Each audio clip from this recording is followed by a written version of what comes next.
Here. Supervisor Water.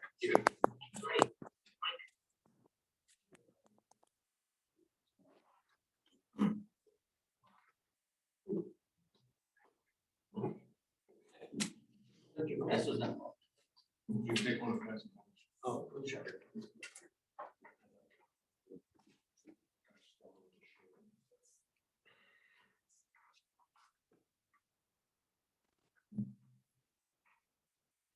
Okay, David, you want to? Yeah, what I have gathered from all the council folks and the deputy supervisors throughout the last month for this coming agenda is the following. Number one is the monthly bills, the abstract for August, the resolution for that. The second is we're going to start doing the budget amendments, which are required by the state comptroller's office. The town has never done it before. Essentially, it just shifts money around inside the accounts that are required when funds become deficient. The fund amendments will be, budget amendments will be for you to analyze. At the meeting, when the meeting arrives, I'll explain each budget amendment that comes put together for you to look at. For example, we'll be moving money from the contingency line to because we have to do some backup. Spend some money on backup, and there's not a lot of money in the budget line for tech services, so we'll be moving money for it. But I'll explain those budget amendments from the book. We have them all together. So every month we'll have a budget amendment resolution. Some months there won't be any budget amendments because there won't be a necessity for it, but generally there will be each month. Third is the accepting the check that the town received under the American Rescues Act. The town received a check for $165,477.74. That's one of two checks. The first check this year, the second check in the same amount will come next summer. And that money will be earmarked for infrastructure, capital expenditure infrastructure. Incidentally, as we're going into budget season, I want you to be mindful that the town does not have a capital improvements line in this budget as every municipality should have, and we don't fund that, but we should. So going forward, we should create a capital improvements budget line each year. We should put money into that. So that you need a capital expenditure, you have some money there that can be expended. The next is the time clock initiative. Councilman Leo, if you want to speak on that, you certainly can. It's You got it cut and dry right there. Yeah. We've got 3 different prices on them. It's gonna go on there. It's gonna make timekeeping a lot easier, a lot more accurate for the community. This particular model that we're after also takes your temperature, within a second. Now we're there with this corona stuff going around, especially now the second wave. If it's too high, you can't go to work that day. But everything's gonna be electronic now. It's gonna make life a lot easier, especially on the bookkeeper. That's pretty much it. these clocks with all the accessories are going to be about 2,000 a piece. Yes. So there'll be resolution authorizing the purchase of 2 clocks, and also be a budget amendment moving money into the technology line to accommodate that purchase. Also face recognition. Right. All facial recognition, so it doesn't matter if you got a beard today, you don't have it tomorrow. It's still in there. The next item is the memorandum of understanding with Warren County.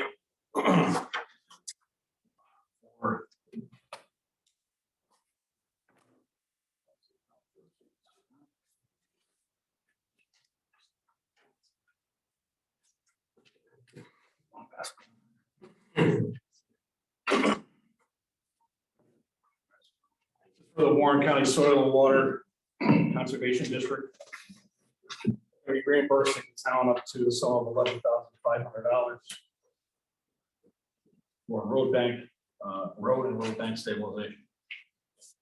So there'll be a resolution on there accepting that, a memorandum of understanding which we now have.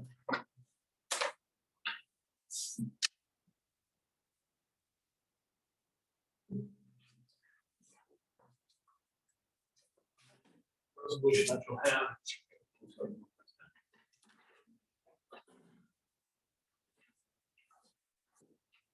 This is also from Warren County. It's for the 2022 roadway maintenance agreement.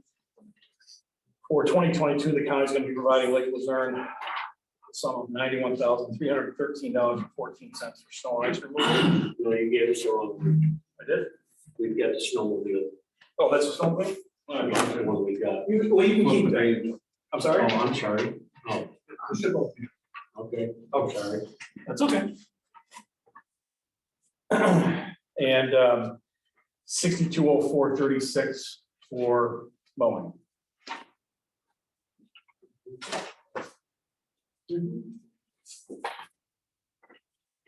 The next resolution will be authorizing the termination of the snowmobile contract with Warren County. Deputy Supervisor Waterhouse, if you want to get into detail on this, please go ahead. Yeah, I guess the South Warren Club is the only club in the county that money is passed through the municipality. And basically, if the club doesn't provide the proper documents of how they're spending the money, well, we're liable. So, and we really don't need to be in it. It's just a pass-through agreement. The club's going to do it themselves. They told me that they gave all the receipts to Gene already. Hopefully they can resubmit them to me and we can get them to the people at the county and covered for what they've spent so far. But all clubs get 27,000 except for there's a smaller club, which one's 8, and they get like 9,000. So for us to be involved doesn't make any sense. So Yeah, there's 4 clubs, the Thurman Connection Snow, it's right on your front page, the Thurman Connection Snowmobile Club, the Hay Snowgoers Snowmobile Club, the Northern Warren Trailblazers Snowmobile Club, and then the South Warren Snowmobile Club. The first three that I listed contract directly with Warren County and get the money directly from Warren County. This is the only snowmobile club that's required to pass through the town. Historically, I guess what's been happening is the town would pay the 27 only for the money to come back from the county. So this is going to be an ability for the snowmobile club to go directly to Warren County for money pass. And they will be, I had a conversation with the county attorney, and the snowmobile club will be assured the money from January 1st through September 1st of this year. Any money they expend up to that 27.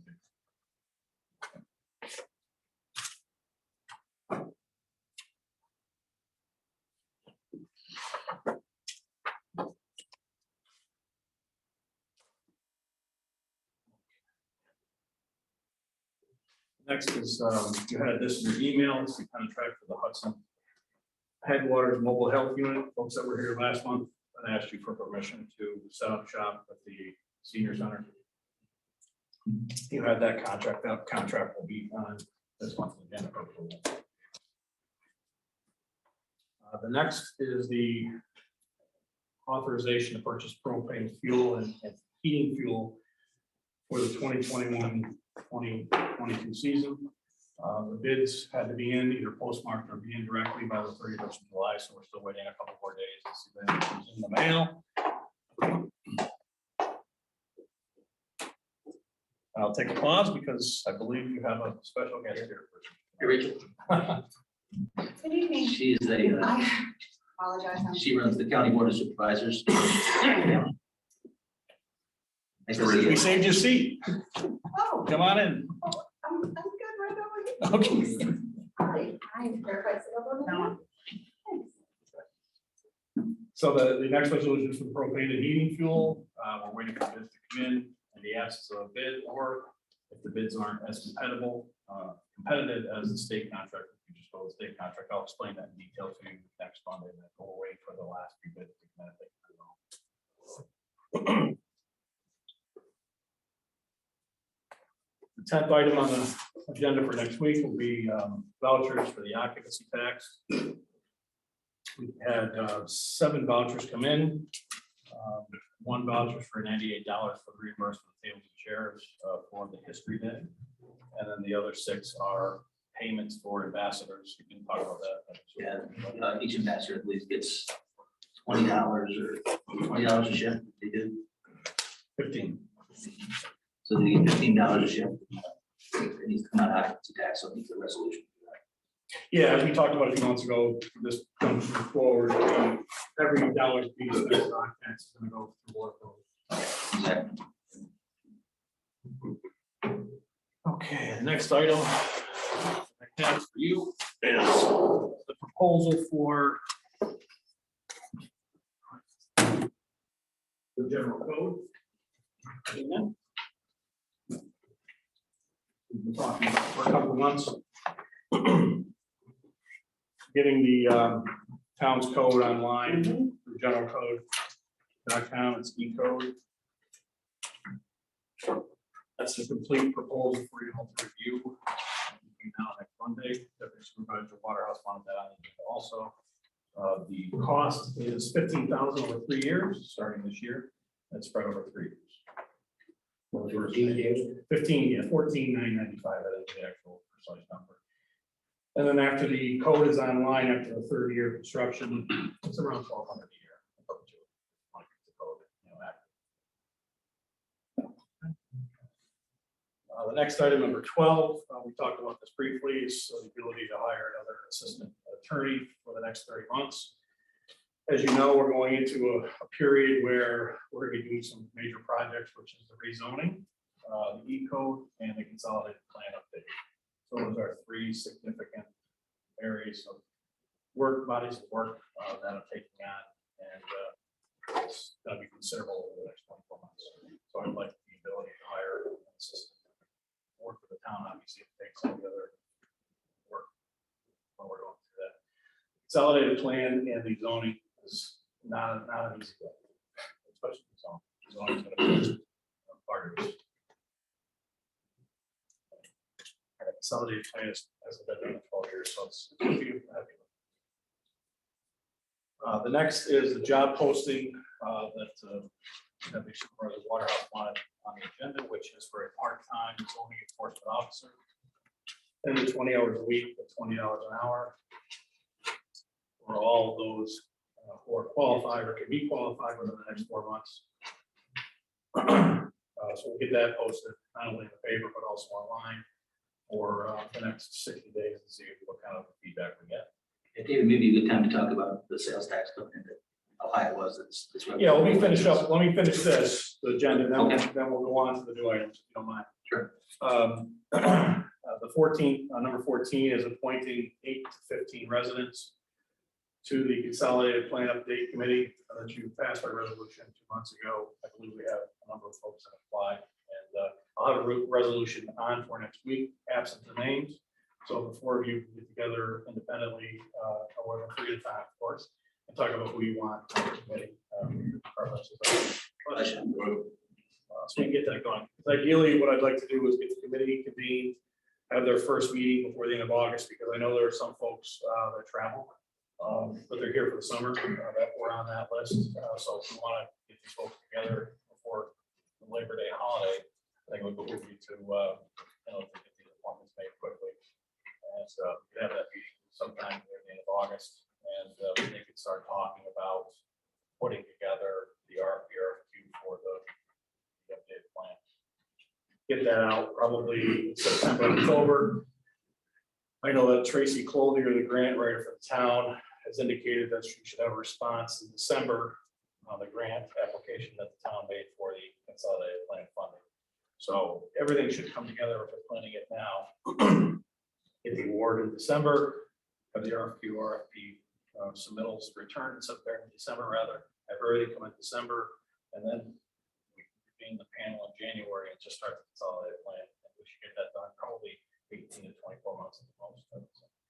I think I shared with you guys that Dan Stack, Matt Simpson, and the APA wrote letters on our behalf to get that money. So it's good. And then last that I have on for this month's agenda is the appointment of Dane Morton to the planning board. I understand that you have an application or submitted for an alternate for the planning board. Yeah, Pam Pettis. And who was that? Oh, hi, nice to meet you. So do you want to appoint her as an alternate to the planning? Yeah.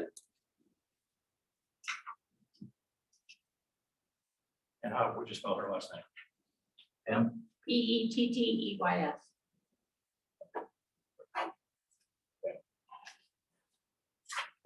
And you want to talk about sales tax? Is that right? Yeah, that's pretty exciting. Yeah. Go ahead. I don't have those numbers in front of me, David, but Oh, okay, I know. Yeah, the sales tax numbers came in for the second quarter and Luzerne, 309,000 for the second quarter, as Which- opposed to what? which is a average over the way. You have to kind of look at the last 3 years, about 250. So it's up about 50,000 for the second quarter. You know, and the various articles attribute that to increase of gas tax, pent up demand, people not going back to work and spending their unemployment checks, that type of thing. So it should keep going for the next couple of quarters. Historically, on average, the town of Luzerne has done 620,000 in sales tax revenue for the third and fourth quarter. So if the trend continues without any increases in the second, third, and fourth quarter, you're looking at an increase end of year, $100,000 in sales tax over fiscal year 2020 and 19. 2020 really wasn't that far off, actually, right, from 2019. So, given the federal government and Biden administration's position on petroleum, I think the gas prices are going to remain high, unfortunately. And that's, But as we were looking at that budget, listening, you were a little concerned at first about where revenues were going to come in. And now with that and the mortgage tax, we're actually look very good. yeah, the mortgage tax is up 15,000 from last year, I think, for this, for the first half. So that's good. And yeah, I understand your point, because last year, I guess the revenue included in this year's budget included $80,000 or $85,000 for timber cutting, which really happened the year before. Right. So we were concerned about that. So yeah, everything looks good. It's moving along well. And we've recognized considerable cost savings in overtime for this year to date. I can tell you that the overtime number for July in both departments, $48.37. So year to date overtime is down 85% over last year. And that's essentially because you folks are monitoring overtime, which kudos to you. Good job. You had something else, didn't you? Well, Fire hydrant? I wanted, oh yeah, we have to, oh yeah. Talk to Chris first. Oh, sure. We do that. Yeah. So we talked about that our computer system wasn't backed up in a considerable amount of time. So I want to introduce, I don't get your last name right here, Chris, so you can help me out. Chris LaFountain.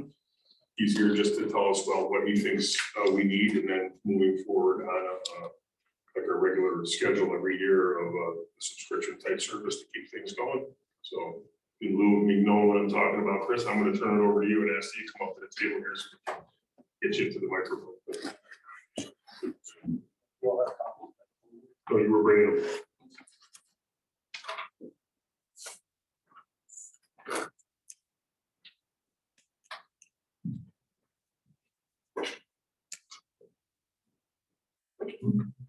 Yeah, one first, right, Mitchell, please. I got 6. Should be.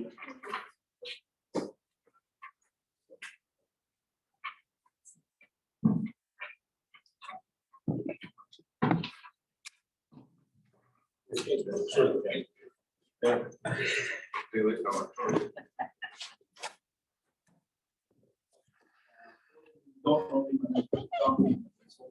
Consultant, I've actually been the IT person for your town for about the last 18 years.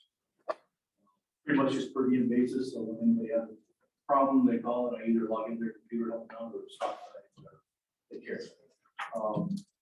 This proposal that we're looking at is from Edmunds Gov. It formerly was BAS, Business Automated Systems out of Latham. I have no affiliation with them. I'm here because after doing research, this is one of the best backup systems that I could find for the town. Okay. And the reason going with BAS is because we already buy 2 or 3 of their software systems that we do for years. So it's a local company out of Latham.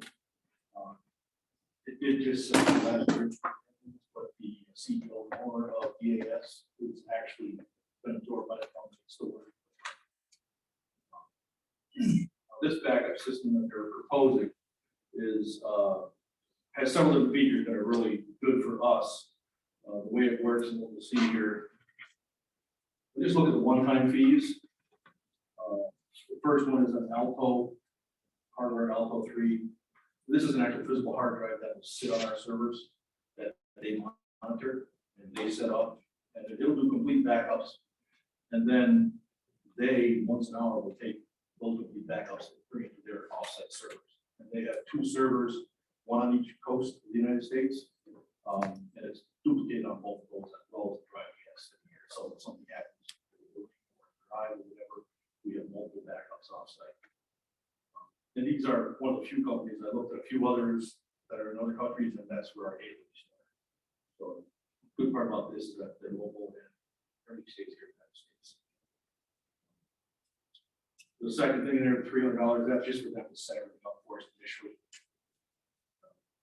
Up and running. They'll send me the drive, I'll plug it in, and then I'll work with them. Very well, of course. And the third line is what would be the annual fees for them to do the backups and monitor them. And they actually have a whole team of people that monitor these backups for all the different municipalities, because that's pretty much what they do with just municipalities. And they have if they ever have a problem with our backups within an hour or so, they will email me, and we can actually have other people email if they want to be notified if it was an issue. So it's a pretty comprehensive, and like I said, good that they have a backup team. Look at the second page. The second one down, manage IT, the subscription. Kind of highlighted just the really good parts. It's in 3 different locations, ours plus 2 others. They're testing for ransomware, things like that. I'll tell you, one of the other municipalities 5 or 6 years ago, one did get ransomware, and they were able to give me a backup.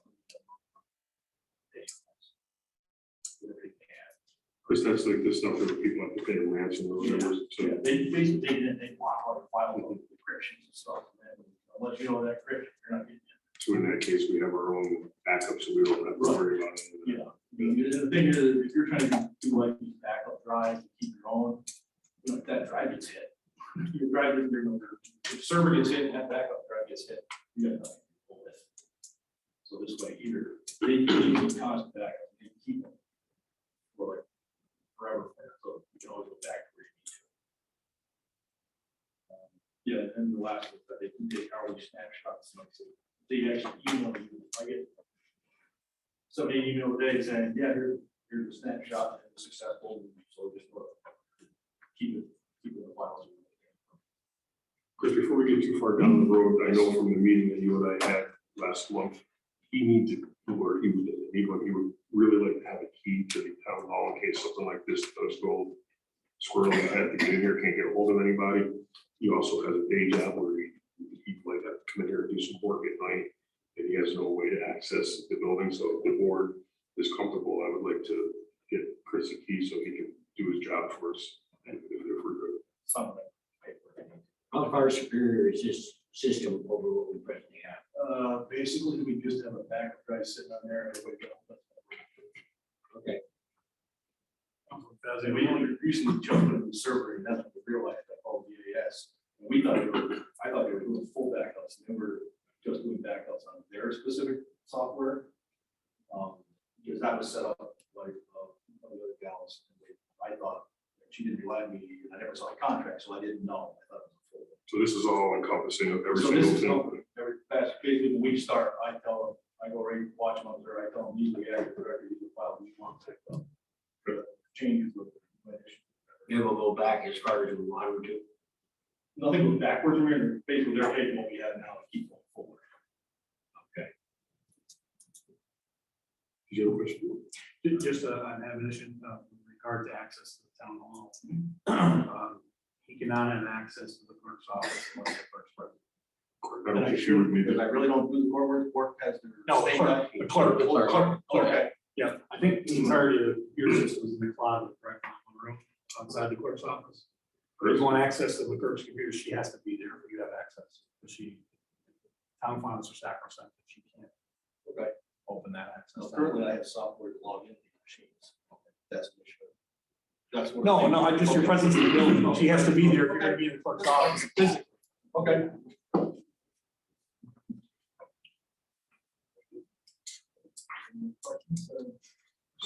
The annual maintenance, Chris, in 1920 kind of breaks down to $160 a month to back everything up. I kind of look at things in compartmentally, right or wrong, but to me, that seems like fair.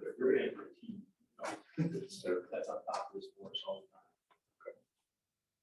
The government, anywhere else? You need more than one person. So it's something that we should have, I think. Absolutely, yeah. Part of being on that committee. Actually, it's one of our, that is one of our resolutions for next Monday, right? Well, the resolution pertaining to IT services for next Monday will be just moving of the money from one budget line to the other. If you want to adopt this as an expense, I have to do a separate resolution for this specifically, which is fine, I can do that. Yeah, I think we Yeah, can do no problem. this. We just been waiting for the comptroller's office to get clearance. We're going to be great. I think that needs to get on the agenda. Consider it done. Thank you, Chris. Any other questions for Chris? If you have any information, feel free to email it. Appreciate you coming up.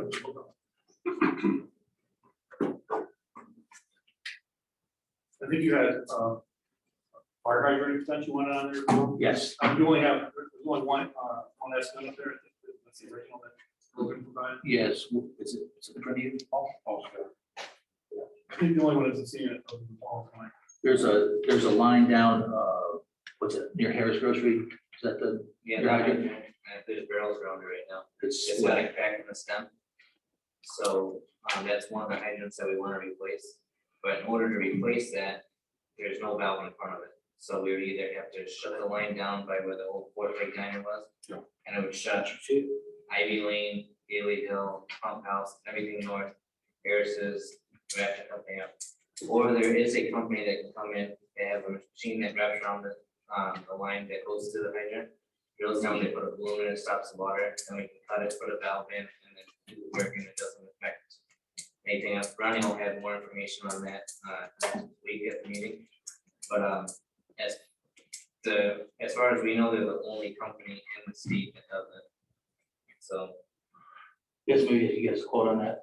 yeah, Ronnie should be able to provide more information on that. The 3 quotes that we provided, one of them is a totally different brand than any of the hydrants that we have in town. So we kind of wanted to stay away from that. The other 2 are both Mueller. One from FW Web was that I believe they're partnering with Volano. So they came in a little bit lower, but there's a couple questions we had with them that they should have clarified by the next meeting. But Ronnie's looking to purchase, he'd like to get 6 of them if possible. Right now, we're just gonna get this one, though, right? Is that we talked, so, Well, no, we have a couple, but these are the quotes for the hydrants. They're all, it would be the same, okay. but he would like to purchase 6. He needed 3 to get going, correct? But Didn't he need 3 of them initially to? there's one on 7th Ave that gets seized up, it doesn't work. And it doesn't have a 5-inch cap on it. And there's a few other ones in town that don't have the 5-inch. One's the bottom of Gaelic Hill that doesn't turn very good. And it doesn't have a port on the top to service it. And there's no year or anything on it, so that's one of them. So he's just trying to get them so that we can start Come replacing. on by the drugstore. That's all fixed. Well, we can email me a list of those hydrants that are defective, so I can put them in the resolution as being replaced. Yep, Appreciate it. When you guys do the cut of the pipe up there, is that something we can coordinate with DEC? Because remember they wanted to put a new water main across there? they just. Maybe they can split the cost with us or something? They just contacted, it's down further, it's right if you come into that corner. They're having a company come in this week to do a hydrant flow test down there. And they're just reliving the project, so I don't know what I have the guy's number if we want to reach out to him, but I was just figuring if we could split the cost with them, it'd save us. they would just be able to tap into it and go. But this is blocking the line, so we don't have to shut the whole system down and be able to put a valve in, not just for that hydrant. What we're saying is after 3 hours, you have to call the health department. We have to shut down, yep. And who knows, because then we have to bleed the system, and it'd be air in the lines. And it would just be more, it might be a little more of an expense, but it'd be more feasible for us to work with it and not affect all the residents up there.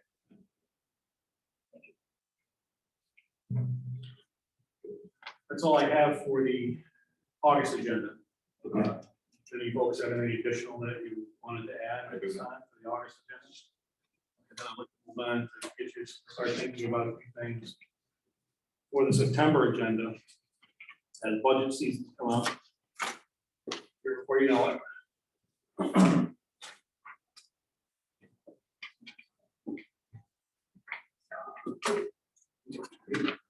There you go. I'll take this too, so you can post that online, okay? What I just handed out is a list of properties that are owned by the town of Lake Luzerne. It's quite substantial. I'd like you to start looking at the list of properties owned by the town and identify the properties that are required for use for town business. And then identify those properties that you can identify as surplus for sale to get back on the tax roll. There's quite a few. So. You can actually go on the county website and you type in these parcel IDs and you can see what it's around. Yeah, or just stop in and spend a half an hour and listen, take you through to, but as you can see, there's probably 30 on here. That's up to the town board whether or not you want to continue to own these properties. So I'd like you to start thinking about that over the next month. Budget season starts September 1st. So anything that we can do to raise money for the town. Second is the, start thinking about the accounting software for your bookkeeper that has been updated in, I think, over a decade. So the comptroller would like you to update that software. I think Collie is now getting some prices on some software. It's going to come in between 20 and 25,000. So I don't want you to be shocked at that number like that. That hopefully will be something we can present in September. Next is the bond on the highway garage. I've talked to these guys a little bit about it. At the time that I looked into it, I called Glens Falls and they weren't sure it was callable, which is basically you can't refinance it. Our rate is 4.25. It's called. And yeah, we found out it is callable. So with the rates being what they are, less than 1% per bond, and our rating is fantastic here in town. It's a AAA rated bond from Moody's. It made a lot of sense for us to refinance it. I mean, it's costing us $47,000 a year right now in interest. If we can get that down and maybe spread it out a little bit, spread the cost over a few more years. Yeah, We bond still own matures in 2030. Yeah, so we still own another $1 million. $1 million. And talk to the bonding company and see what they can offer. I'm sorry. So the savings could fund our capital improvement thing. It could, if you spread it out, if you amortize the remaining million. Over 20 years, you'll save at the current prevailing rate in the AAA bond market. You might save up to $50,000 a year. You could take that money instead of paying it an interest and principal over the next 8 years, pay it out over 20, and then fund your capital infrastructure line over the next 20 years. Right now, you have nothing in that fund. The line doesn't even exist. So I'd like to start thinking about that. Hopefully by September, we'll get some numbers for you to digest on whether or not it's worthy to refinance that $1 million. Additionally, as you know, the interest rates are at historic lows. So if there are any capital projects that you want to fund, if you're going to bond out, now's the time to think about doing capture those interest rates. The next is I'd like to start thinking about for September is the garbage truck that you have on the books. Finance, let's go national. I think one more payment, 50,000. Two. 50,000 total, 2 years, 25,000 a year. The rate is 2.65. We have short-term CDs maturing at next to nothing. So CDs are paying 0.15. yeah, And you're paying 2.65 on your. makes sense. So you have a CD maturing in August. You may want to consider, paying it off, and that way your garbage truck will be paid off. You'll have no debt in the transfer garbage department, if you will, and then you can start thinking about what you want to do garbage. Yeah, you have 800,000 maturing, 2 different CDs in August. we'll start thinking about. And last, but certainly not least, is the healthcare coverage. We're going to be meeting with Yeager and Flynn this week. Get some preliminary numbers for you folks to digest going into budget season. And with our discussions with the comptroller, there are 3 areas that you need to look at. Most importantly is that Medicare Part B payment that's been going out since 2007 pursuant to Resolution 14 of 2007.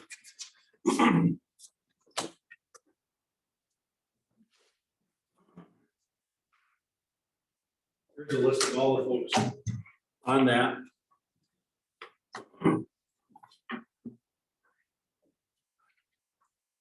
I'm not raising this issue tonight for debate. I'm just giving you the information that we have on file and also from the discussions that I've had with the Comptroller's office. Your resolution from 2007 authorizes payment of the Medicare Part B for retirees. On this list, you will see several spouses of former retirees. According to the Comptroller's office, that's an unlawful gift and you should cease making that payment immediately.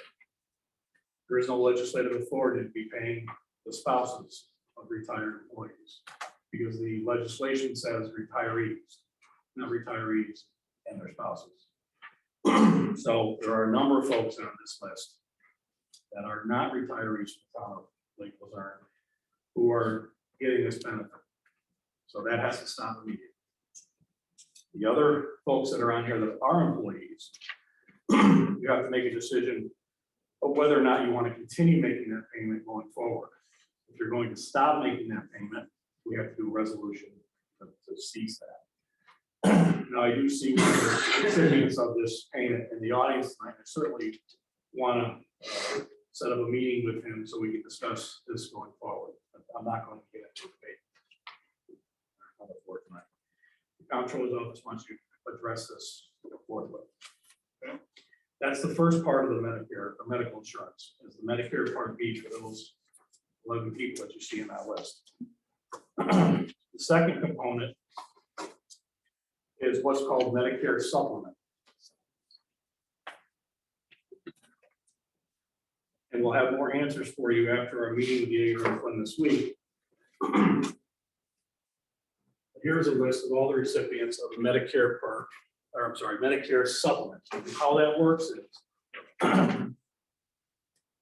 Medicare gives you your monthly retirement number, and then they take out for medical, whether it's Part B, Part C, Part D, whatever that is.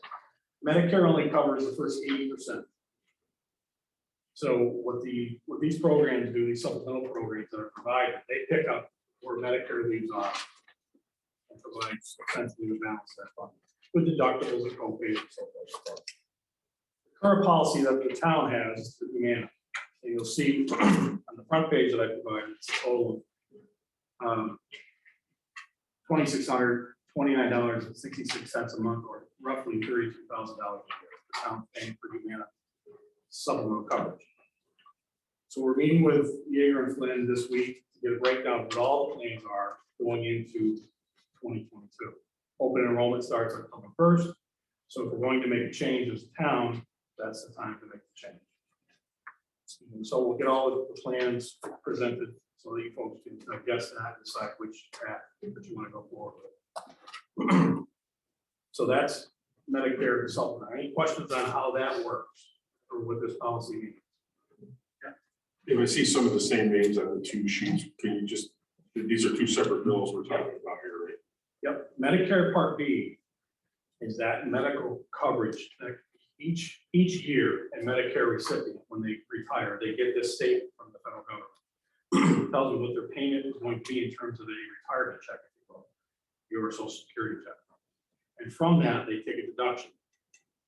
Part B, and Jim, you might know the number, 156, you mentioned it last meeting. 48. So, yeah, roughly, it's somewhere in that neighborhood. And they take that out of the Medicare check itself. So the recipient of the, no, that's separate. Right out of Yep. that. Yep, that was right out of your Medicare check. your social security check. Right, I'm sorry, right on your social security check. Get your, if they tell you what you're making each month, and then you take out that Medicare Part B, if you have an option for CD, they take that out too. When all's said and done, that's all you get from Medicare. This, the supplemental plan, that takes over where Medicare leaves off. And there's various different companies out there that provide supplemental coverage. Humana is one, CDPHP, MVP. There's a number, Blue Cross Blue Shield, that provide, actually the website, the county will list, I think there's 42 less than I know. There's 42 different options for folks to choose. There's quite a number of them. You know, to tailor your plan to your needs as a retiree. So right now the town pays, and everything that I've looked at that Clerk Sherwood showed me in terms of the policies going back, she pulled some of those files, they look legit, they're fully authorized. So you're providing this coverage legitimately. It doesn't appear that there's anyone on, because the coverage that you passed many moons ago for this package covered families and spouses, whereas the legislation of 07 did not. So that therein lies the difference. So this is a legitimate expense. Just the question is how you want to go forward into 2022, which plan you want to provide for the retirees. And I'll have a full list of all the different plans for you to digest for next month. But I wanted to get you to start thinking about the 3 different levels of healthcare coverage that we're talking about. Versus Medicare Part B, which comes off of your retirement check. The second is Medicare Supplement, which takes over when Medicare ends. And then the third area of healthcare I wanted you to start thinking about is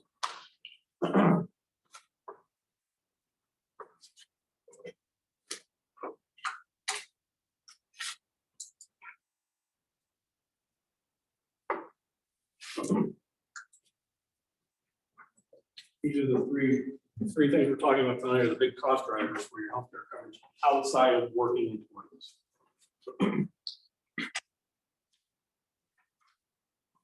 This is a list of, right now, it's currently 4 people. Historically, the town has provided healthcare coverage for those retirees from 55 to 65 if they meet certain parameters of their work through their employment over the years of Lake Luzerne. So currently there's 4 people on here getting healthcare coverage that do not work for the town of Lake Luzerne. They are retired from the town of Lake Luzerne, but their coverage costs per year total almost $70,000. So 4 people are costing the town $70,000. So what you have to decide is what kind of coverage you want going forward into next year for these retired people, first and foremost. And secondly, whether or not you want to continue providing coverage for people who retire from Lake Luzerne from this point forward. Because that number could get big. I can't find, I was going to say you're one of the few towns that does, but I can't find a town that does this currently. Everyone has gotten rid of it over this because healthcare coverage is very expensive. So whether you do this or not is entirely your decision. Just my job to bring it to your attention so that you can digest the numbers and look at your options going forward. Because right now you're spending $70,000 a year for 4 retired people for their healthcare coverage. So if you get 4 more that retire in the next couple of years, that number is at least going to double, and so on and so on. And with escalating healthcare costs, this number could easily be over $100,000 very quickly. So take a look at these policies, take a look at what we have in front of you, and I'll get some information from Jaeger, once we can talk about over the next couple of weeks what direction you want to go with going forward. Now, what that will mean is you would have to modify your employee policy to eliminate that benefit for people retiring at 55. They could go out into the free market, obviously, through the healthcare website and buy their own health insurance, like 95% of the population does. If it's your decision that you want to continue this healthcare coverage, that's entirely your decision. But I wanted to make you aware of this, so that you have an informed decision going forward, because that number is going to be after the fact. And how, I mean, now that it's out, right, and it's part of the policy, so I don't see any issue with what we're doing now, but now that we're talking about it, is this going to entice other employees to quickly retire so they can get under this umbrella, and we're going to wind up short on help or losing good people because they want to get. Well, covered if for the they- rest of it. If they do that, you can certainly modify it anyway, because, you know, these folks haven't retired. So if that's really what they want to do, you know, you can put a moratorium on it this next meeting, essentially stopping that benefit. That's what I was thinking, at least we get it sorted out. You know, we have a lot of great employees that are in that age group. I don't want them to say, oh, holy crap, I gotta retire so I can get this insurance, you know, fair is fair. If it's there available, can't blame them for taking it. Right, but you can also modify and amend what's here too, going forward. The folks that are currently receiving healthcare coverage, you can modify that coverage going forward. This is not a union negotiated contract, it's a ratified legislative benefit that the town gave those employees at that time, but you can modify that going forward in many different ways. From eliminating it to keeping it as it is and everything in between. So everything is on the table with respect to that. You just have to do it above board in front of the town, have a public hearing, and vote the legislation. Yeah, go on. I have another question too. Sure. On this first one that you showed us where you said That's the this, part B, correct? yes, Yep. where spouses are on there Correct. that obviously are not in the legislation. Correct. I see just so many different numbers, anywhere from $89 up to $700 quarterly. Is this the checks that we mail out with no substantiation or submittal? by That's these- correct. Since 2013, there has not been any supporting documentation for payments made to any of those folks. How's it? How I'm not does it just happen? rhetorical, I'm not I asking. just started in January, so I I can't tell you. know. It just makes no sense, right? Well, the comptroller is taking significant issue with that, actually, because there, and in fact, did y'all get your letter yet? Yes. Okay. Comptroller's coming in to do a full field audit within the next 2 months, so everything is gonna be looked at. But issuing checks without supporting documentation should not be done, period. But that'll be in the auditor's report, you know, when they finish the field audit. With respect to the amounts of the checks and the differing amounts, you'll see one number on there, I think it's 780. Yeah. 780 every quarter. And this is a public record, so you can talk about names. This is not, you're not violating any laws. This is Mr. Hayes, Harold Hayes. Yes. These are public records. Anybody can have copies of this. I believe he's getting 780 a month, which is not a Part B reimbursement. So, and I don't know this gentleman. I wouldn't know him if he walked in the door, but under no situation can you show me any documents to substantiate $780 every quarter, which is roughly going to be $3,000 a year for his Part B deduction. And again, from my documentation I received from the investigative counselor's office, this man worked for the town for 8 years. He's not working. Right, so for the last 21 years, the town's been sending him a significant check to the state of Florida in that amount with no supporting documentation. That's gonna stop, that's stop. So, and there are other folks on there too. Now, the varying amounts, and we went through this conversation back, I think in June, we were talking to Mr. Shield, Supervisor Merlino, through his advice from his prior legal counsel, Bob Regan, in 2013, they modified or amended the employee policy, which Mr. Merlino believed he had the ability to adjust those figures down at his discretion based upon the advice he got from Mr. Regan. I'm not going to dispute that. That's not my position to do that. But that's the basis of why those numbers moved. And when I made that statement to Mr. Shield that it was a budgetary decision, that's what it was. Over the years, Mr. Merlino and former bookkeeper dropped these numbers down $10 a month. And I shouldn't say the bookkeeper because she doesn't have the authority to do that without a directive from the supervisor. So through his efforts to try to make sure the budget came in balanced or came in under the cap or however he wanted to explain it. And if that's his legitimate basis, I'm not going to argue that. He got advice from his then legal counsel, and that's what he based it on. I should advise them to get something submitted every month, the document where you're paying up, I would have been a bad idea either. Well, that's absolute. And that will be in the auditor's field report, but because at the end of this audit, what happens with these audits, at the end of the audit, they're gonna give you a multiple page document. It's gonna show you where all the deficiencies are and corrective action should be taken. So once they're done, you implement all those corrective actions, you should be good now going forward from two. It shouldn't be any problems whatsoever, because you're operating under the control of director. So back to the point about the insurance. So, you know, Mr. Molino did have a good faith basis to make these deductions based upon his advice from his town foreman. So that's why those numbers look different over the years. Because beginning in 13, that once you pass the employee policy, there was some language in there that could be applied for that argument. So those are the three areas of medical coverage that I'd like you to start looking at, and we'll give you the data from Yeager and Flynn once we meet with them this week, so that you can look at those numbers more thoroughly. I know this year is the first year that everyone's going to be really actively involved with the budget process, and I absolutely encourage that. Because the budget process can be a little bit complicated and cumbersome. Once you do it once, you're going to know it. That's only one way to do accounting. So once you know it, you're solid, you're in.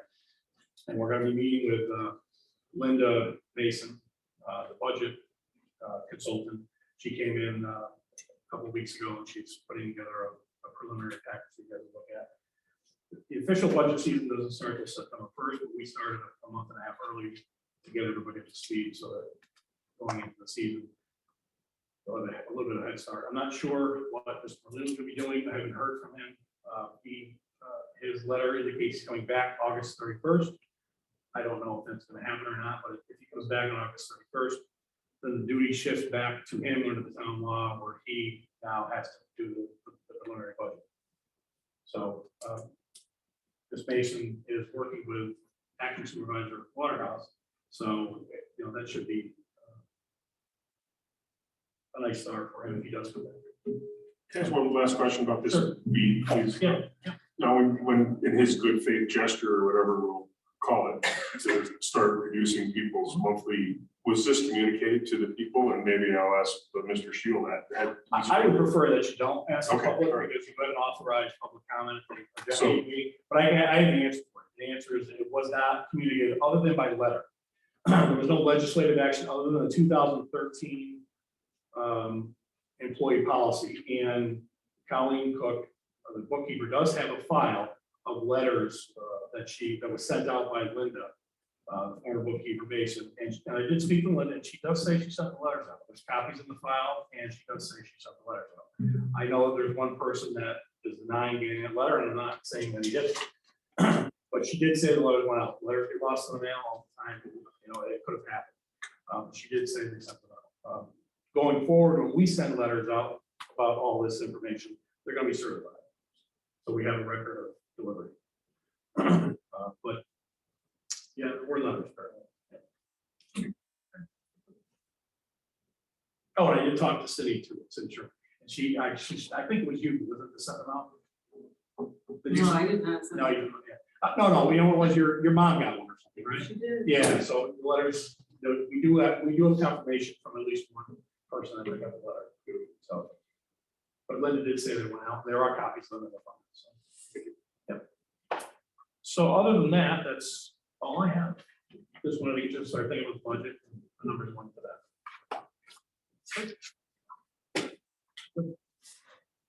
David, anything else?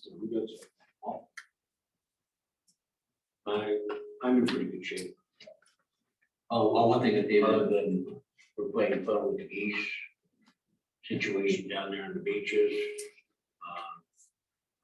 I called DEC up in Rayford, talked to the gentleman up there on different ways we can take care of the problem. At this present time, I believe we are trying a couple of different ways other than euthanizing. Because we can receive a permit between May 1st and August 31st to euthanize them. And myself, I'm talking with a couple other people, I had this present time, we hope we don't have to go through that. There is a need. That's what we're trying.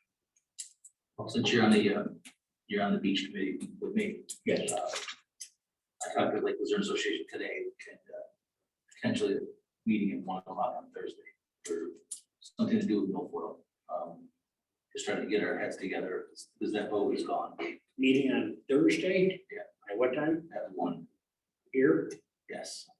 Or on that, milfoil too, Dan, I did reach out to DEC. And they gave me the same name that Did I have you sent me, it's Solitude. Yeah. I guess they go up and down the East Coast, that's kind of like their next Yeah. line, just so. When I initially talked to them, they were very familiar with the APA. Yep. That was my big concern. So, The only other thing I've got to revision comment that being a liaison between myself and Karen, our zoning officer, in respect to Mr. Herron's situation last month at our meeting about the old Armstrong garage area. She went down, viewed it, looked at his records, and he did have a number of cars that did not fall in compliance. They were removed. He has the right under the application that was accepted when it was put out, to have 5 cars there in different stages, plus the ones he is presently working on. In regards to anything else on that present building, Karen has asked me to ask Mr. Herron to refer his complaints or his anything of this sort to her office, not to town board. Cindy, on that? Logan? Make motion to adjourn? No, before you do that, Deputy Supervisor, in light of the fact that the chairwoman of the County Board of Supervisors is here, I think she has some information she'd like to update the town and the board on. If you allow her. Oh, absolutely, yeah. Is that be okay? Yeah. I'm sorry. Is that who snuck in? This is Rachel Severs, the chairwoman of the County Board of Supervisors. I hate to have my back towards you if I can move the chair. I'm sorry I was late. I wanted to, first of all, good evening. Thank you for affording me the opportunity to just give you a quick county update. When I spoke with Deputy Supervisor Waterhouse and your town attorney Mitchell a couple weeks ago, I had a nice opportunity to make sure I was keeping in mind the residents of Lake Luzerne every single time we had an issue with the county or a concern that perhaps, unfortunately, I certainly wish all well wishes to Supervisor Merlino, and we miss him at the county. In the meantime, however, the county law and the town law prohibits anyone else from being able to step in and vote and act on behalf of residents in Lake Luzerne, with just the way our board is situated as a board of supervisors. I wanted to make sure that I made a commitment. I apologize for my voice. I'm not sick. I had grandkids all weekend and they're like 5 and 2 and I thought I talked nonstop. But I wanted to make sure in January when I became chairwoman, I'm elected by Queensberry, but that I was getting out to all of our towns and all of our communities and hearing what's important in Warren County. So now that the world's kind of reopened and hopefully we're staying open, I've made a point to start getting out to the towns and talking and being able to answer any questions or offer any assistance. And I did bring some contact books and some information with me tonight to leave with you. But there are a couple things relative to Lake Luzerne that I just wanted to make sure you were up to speed on before your meeting next week. And first and foremost, what a great newsletter you're putting out. Thank you. It's unique to see the agenda and then the board meeting and the fact you have it on Zoom and hopefully you're posting it and, you know, residents and tourists and people like me can watch it. But I appreciated that update and reminder in my email that you guys were all meeting tonight. So I wanted to do a couple things. One, let you know that we have some progress this week regarding the bridge over in Hadley and Luzerne. And unfortunately, of course, we hate to have to ever share with our community that we have lost. So, you know, we've lost people in our community. And as you all are well aware, you know, just last month we had another drowning over in that location. Warren and Saratoga County work closely together to put new signage up there. It's a continuing problem, as you're all aware.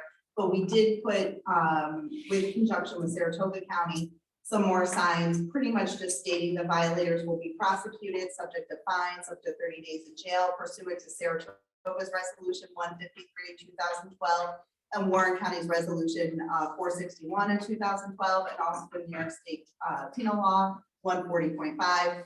And so warning people about those dangerous currents, the shallow rocks, and just asking them to please, no swimming, no diving. And I brought some, may I? Sure.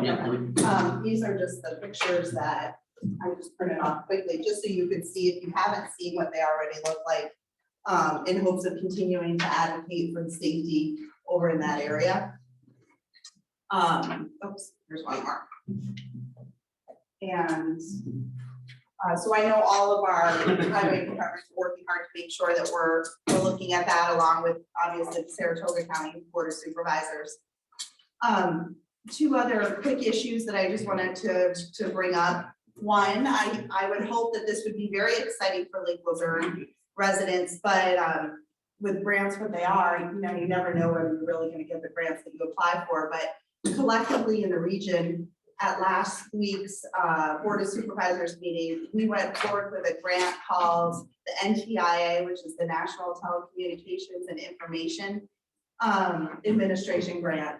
That's a multi-regional grant, and it identifies where we're short with broadband and where those connectors are. And Lake Luzerne, in particular, it affected your community the most. You had about 500 homes that were eligible for this connection up to that 1 mile. So this grant, there's a 10% match by the county, $250,000, and then the rest would be covered by this federal grant. We're hopeful that in working with other regional partners and many letters of support and hoping it's not just Lake Luzerne, it affects like Thurman and Warrensburg and just different areas. Hey, it just so happened that Lake Luzerne had the bulk of the areas that needed to be connected in Warren County.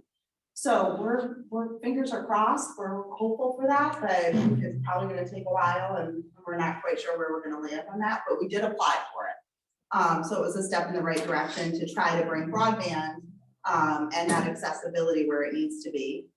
And then lastly, I had a request from the town board and from your snowmobile club in talking about, and I know this probably goes to you, Mr. Mitchell, but in talking about the contracts that we have at the county first, and I love snowmobiling. I'm a big fan of any snowmobile club.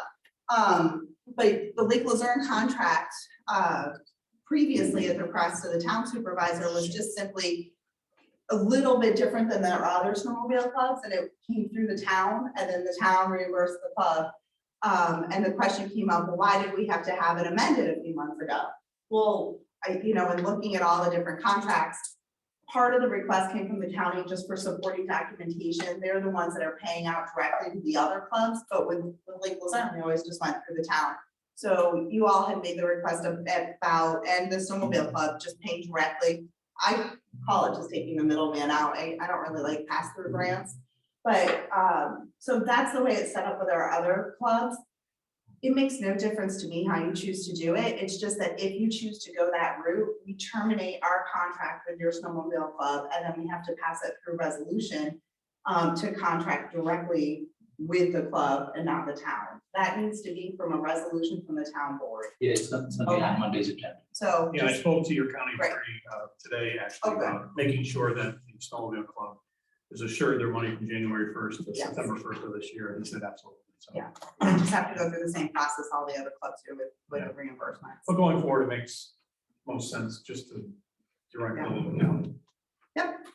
So that is just a copy of that letter. And then, those were 3 very specific things to Lake Luzerne. I just wanted to make sure that you guys were updated on. And of course, you have all the meeting dates of our committee, our board meetings. Anyone is welcome. We Zoom them, we YouTube them live, all different ways to watch it and be involved.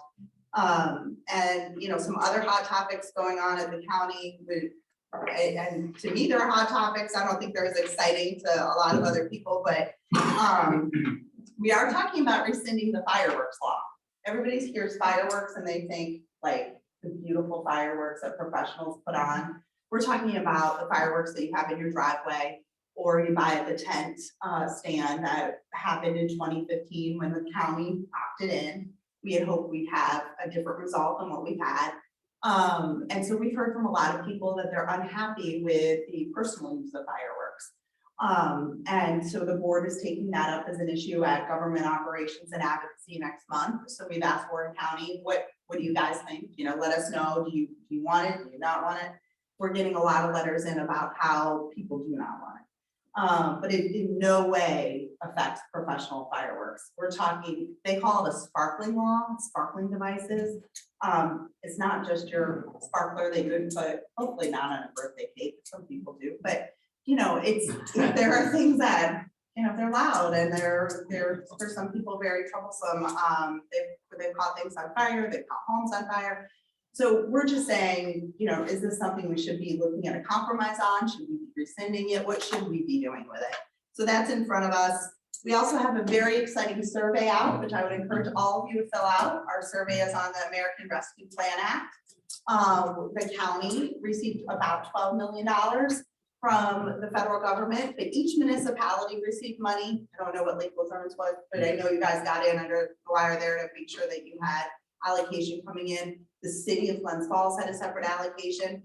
Here in Warren County, we are asking anyone to go to our webpage, or if you don't have access to the internet, we can mail it to you, or you can pick it up at the county. It's a very simple survey. You don't even have to put your name on it if you don't want to.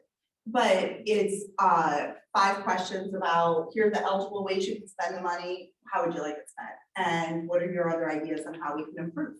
And so far, I mean, it's only been open a couple of weeks. We've had about 700-800 people reply. We're getting some really good feedback. So I'd encourage you, if there's things that you'd like to see differently that fall into these categories, holler, you know, let us know. And occupancy tax, we have just revised our occupancy tax application. This is something near and dear to my heart for years and years we've talked about, and we're finally coming to the table with a new improved application and a rubric on how to really score. Are we getting our biggest bang for our buck? It's a bad analogy when I talk about fireworks to say that, but we are talking about how do we know that our dollar is going that far. And hopefully that will pass on August 20th. It's a nice best practice for any town that wants to use it, but you don't have to. You have municipal home rule with your occupancy tax money. You just have to spend it according to the law and be accountable for it, of course. And then lastly, we're looking for ethics board members. We have revised and enhanced our entire ethics policy. We do have an ethics board. People can bring complaints forward against any employee or county official. We hope there's never a need for that. We hope that all of our employees and our county members and our elected are all following by our ethics code and policy. And but what we wanted to do was enhance that law and have a working ethics board, which is required for the size of the county that we are. So we have a new proposal going in for our financial form. And we're hoping to find 3 individuals that would love to volunteer their time to be part of our ethics board, and 3 alternates. So that announcement has been going out looking for any interested parties. And I think, you know, that's the exciting stuff, I think, in Warren County. But do you have questions at all that I can answer from the county's perspective? I have a couple of issues based on what you were saying. Excuse me, and the fireworks regarding the, you know, repealing this, the use, Yeah. of that also not let people sell them in the tents too, or is it just that you can't use that? Good point. It actually focuses much more on the prohibiting the sale in Warren County. So in 2015, you saw us opt into this. It was a statewide initiative. Yeah, I know, time went fast. We opted in with a lot of different caveats, but not all those words made their way into a resolution. So I don't know if we've actually, we can't determine the number of sales tax dollars we've generated from it. We can determine the number of calls though that we're getting on complaints, and it's a lot. Which really you think, well, it's diverted from other things law enforcement can be doing too. And it makes it very hard for them to determine what's legal and what's illegal. People will say to me, sparklers don't even make noise. Huh. They make a lot of noise. But they also look very similar sometimes to what's already illegal fireworks here, but we are seeing, of course, a higher number of complaints. So it would prohibit sale throughout the year, which right now they can only sell in those tents or in Walmart, Price Chopper, you see them now, 2 weeks in July and a week or so in New Year's Eve. But what that law did in 2015, and I don't know how well aware we all were of this, it also made it so you could use it all year long at any hour, unless of course you guys have a noise ordinance or anything here in your town. So that was one of the, I guess, unintended consequences. So it would prohibit sale of handheld, the sparklers, sparkling walls, sparkling devices. I've got to say it right, but professional fireworks still would be allowed with professional. What about the use of them? What about the use of them by individuals?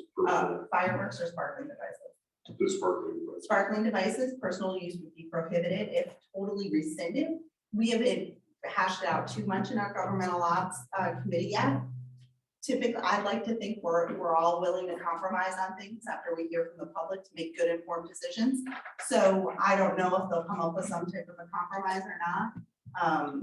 But I'm hopeful that they're going to have a very lively discussion about what the pros and cons are. And, you know, the personal use of that and during So you what can time. prohibit one without the other. You could. Because it just makes sense if you let people use them, you might as well let them Yeah. buy them because they're just gonna go across the bridge and buy them and we lose Right. the sales, you know. You know, what's unfortunate is that we can't determine the amount of sales tax. We've talked to our treasurer, we've talked to the state. Most of these tents are from out of state. I assume they're filing their sales tax. But they're coded very differently at the state. So we've had some research done on it, but we still can't get a dollar figure on how much is Warren County really benefiting by this financially. So, you know, is it true that, well, right now 12 counties or so I think have opted out. I think more are. They're seeing kind of what we're seeing. Albany County was the most recent one to opt out. Some have done compromises like we're talking about, but yeah, definitely we recognize, you know. I see a lot of the urban counties are up and over, you know, Yeah. more down towards the city or whatever.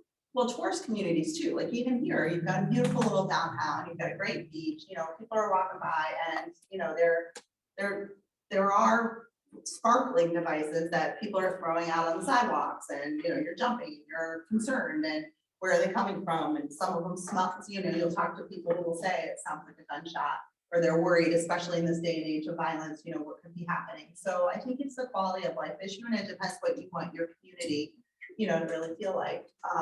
And so that's been a lot of the dialogue at the county about that. So I think there's lots to be discussed, but I'd encourage you obviously to come to those meetings. Our meetings are fairly set. We have our board meeting the third Friday of every month and every Monday and Tuesday after that, just the first Monday and Tuesday, we have very long committee days. And then a week and a half later, we have another long committee day. So we've tried very hard to get it done in 4 days. I don't know if that's successful. Oh, plus our board meeting, so five days.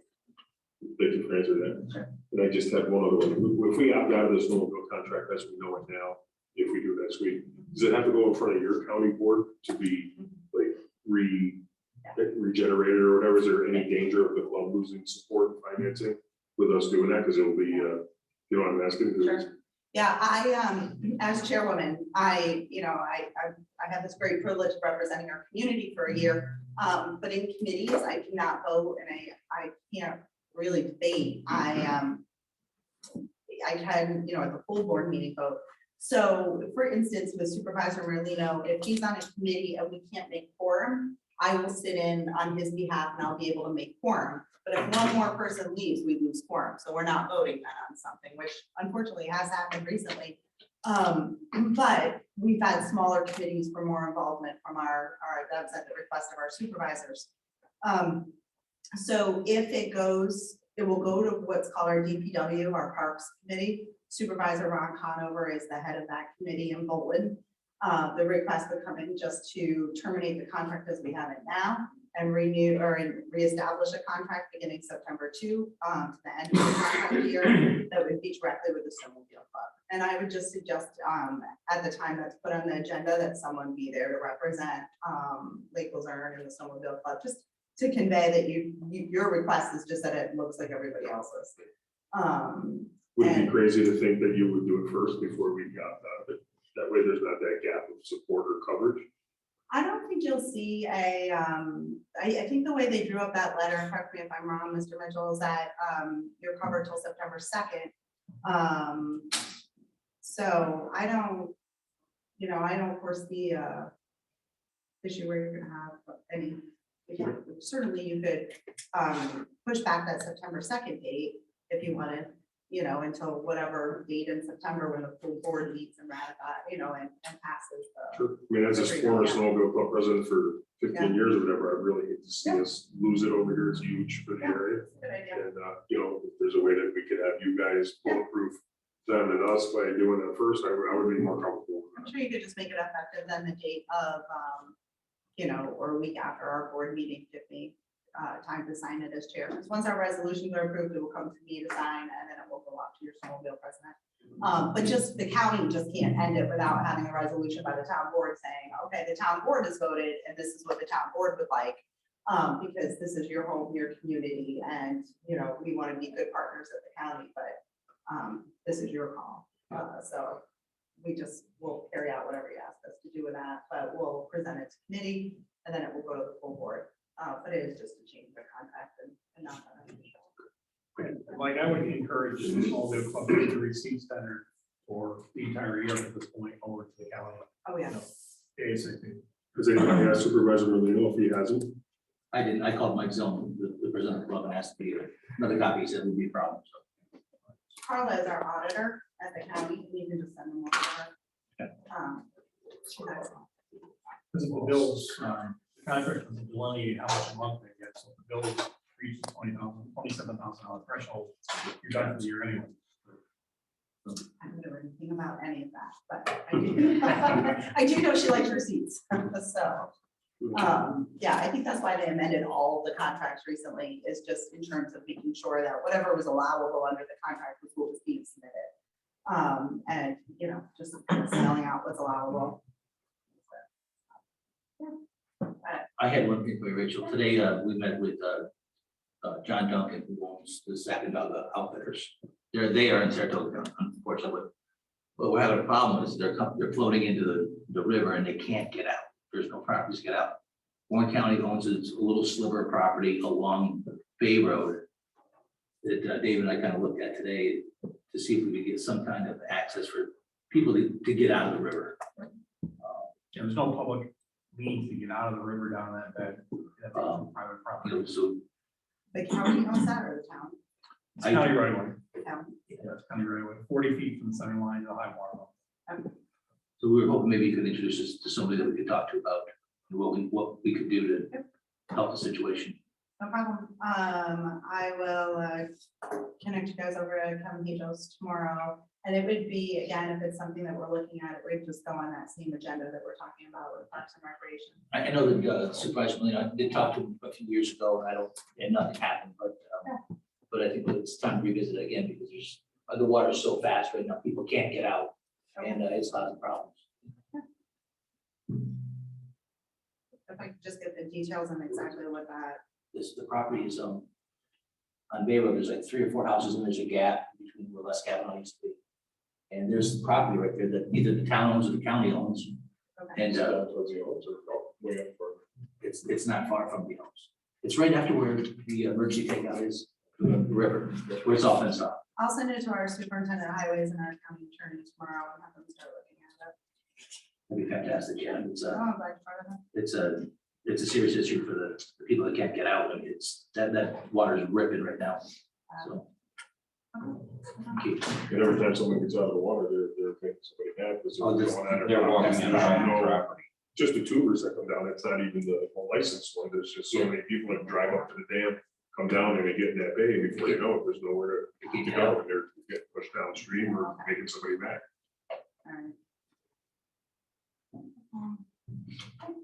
So, but I just wanted to let you know if there's anything, I mean, really, please email, call, and I'm gonna make every attempt to come back to your meeting next month. I like the setup. I'm interested in seeing how it works, and like I said, I hope to make all of our towns before the end of the year, but look forward to working with each and every one of you, and please don't feel like there's, you don't, I'm again hoping Supervisor Marlino feel better soon, but in the meantime, please feel free to reach out and know that, you do have a voice, and we're continuing to work collaboratively with each one of our municipalities, and, happy to help in any way possible. Thank you. So, Thank you very much. you're welcome. Thank you for allowing me the time, and I'll leave my info, tonight as well with my number on it. Great. Before we adjourn, I just wanted to update you on the situation with the boat. As last meeting, one of the residents brought up an allegation the boat could potentially be stolen. Immediately, we contacted the sheriff's department, state police, and state police and investigator DMV is investigating as we're speaking. There's an active investigation going on. But the hull numbers that are on the registration state do not match the hull numbers in the trade agreement that the town has. So they're two different sets of numbers.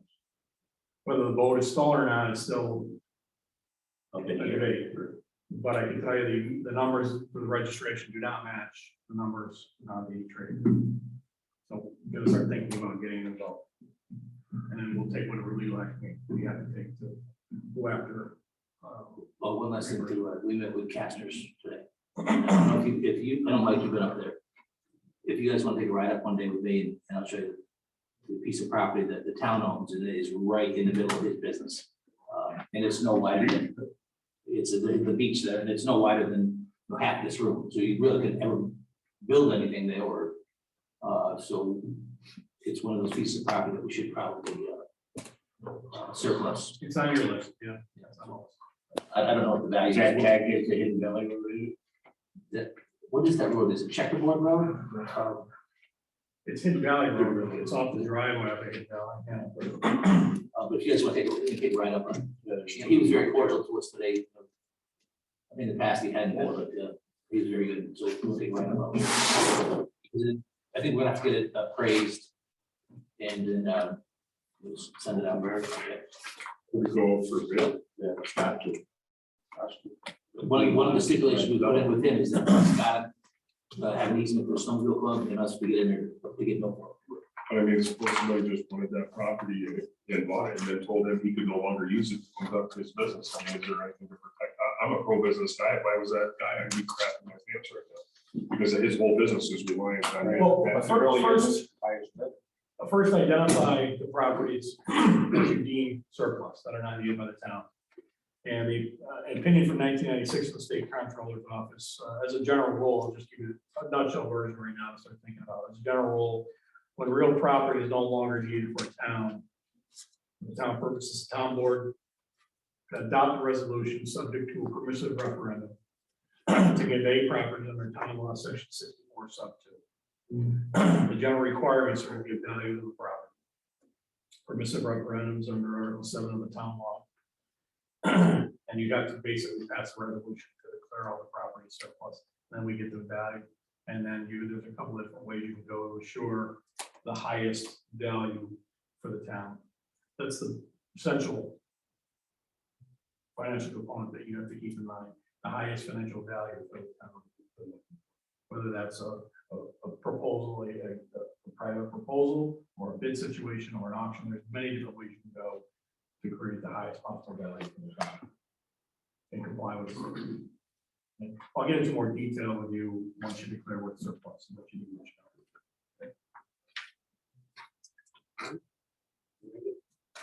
Motion to adjourn. I'll second. Aye.